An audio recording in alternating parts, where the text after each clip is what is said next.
বাংলাদেশের মানুষ স্বপ্নপ্রিয় মানুষ, তাই তো স্বপ্ন দেখতে ভালোবাসে। এখনো বাংলাদেশের লক্ষ্য পরের 2 ম্যাচ জিতে চ্যাম্পিয়ন্স ট্রফির সেমিফাইনাল খেলা। তবে সেখানে আছে যদি কিন্তুর হিসাব। তবে স্বপ্ন দেখার যেহেতু সুযোগ আছে, তবে দোষ নেই রাওয়ালপিন্ডিতে। তাই তো নিউজিল্যান্ডকে হারাতে টাইগাররা ছুটবে বড় রানের দিকে। বাংলাদেশ নিউজিল্যান্ডের শেষ ম্যাচে জয় পেয়েছিল বাংলাদেশ। 2023 সালের সেই ম্যাচে নিউজিল্যান্ডকে 98 রানে অল আউট করে দেয় টাইগাররা। যদিও এই আমেজ এখনো মনে নেই দর্শক কিংবা ক্রিকেটারদের মধ্যে, তবে সম্প্রতি রাওয়ালপিন্ডিতে আছে বাংলাদেশের তরতাজা সুখকর স্মৃতি। পাকিস্তানকে টেস্টে 2-0 ব্যবধানে হারিয়েছে এই রাওয়ালপিন্ডিতে। সোমবার যদি নিউজিল্যান্ডকে হারাতে পারে বাংলাদেশ, তবে নতুন করে সেমিফাইনালে যাওয়ার স্বপ্ন দেখবে পাকিস্তানও।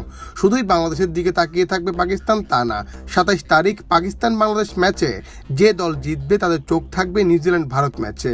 সেখানে ভারতের জয়লাভের প্রার্থনা করতে হবে পাকিস্তান বাংলাদেশ ম্যাচের জয়ী দলের। নিউজিল্যান্ড সম্প্রতি আছে দুর্দান্ত ফর্মে।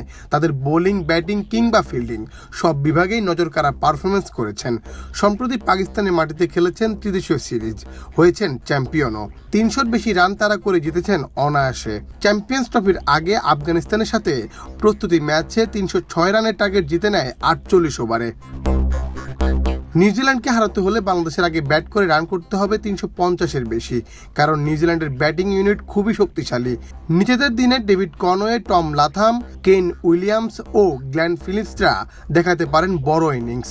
সেখানে দিতে হবে বাংলাদেশি বোলারদের কঠিন পরীক্ষা। যদি আগে ব্যাটিং করে নিউজিল্যান্ড, সেক্ষেত্রে কি নিউজিল্যান্ডের বোলারদের বিপক্ষে বড় সংগ্রহ তাড়া করে জিততে পারবে বাংলাদেশ? সেকেন্ড ইনিংসে নিউজিল্যান্ডের বোলারদের বিপক্ষে বড় রান তাড়া করে যেতে হবে বেশ কষ্টের। চ্যাম্পিয়ন্স ট্রফির প্রথম ম্যাচে পাকিস্তানের বিপক্ষে নিউজিল্যান্ডের বোলারদের নিয়ন্ত্রিত বোলিং তাই প্রমাণ করে। ঠিক এখানেই পিছিয়ে থাকবে বাংলাদেশ। টস ভাগ্যই বাঁচাতে পারে বাংলাদেশকে।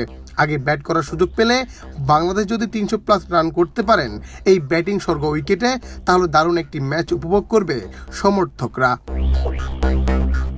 মুন্না চন্দ্র দাস, বাংলাদেশ প্রতিদিন।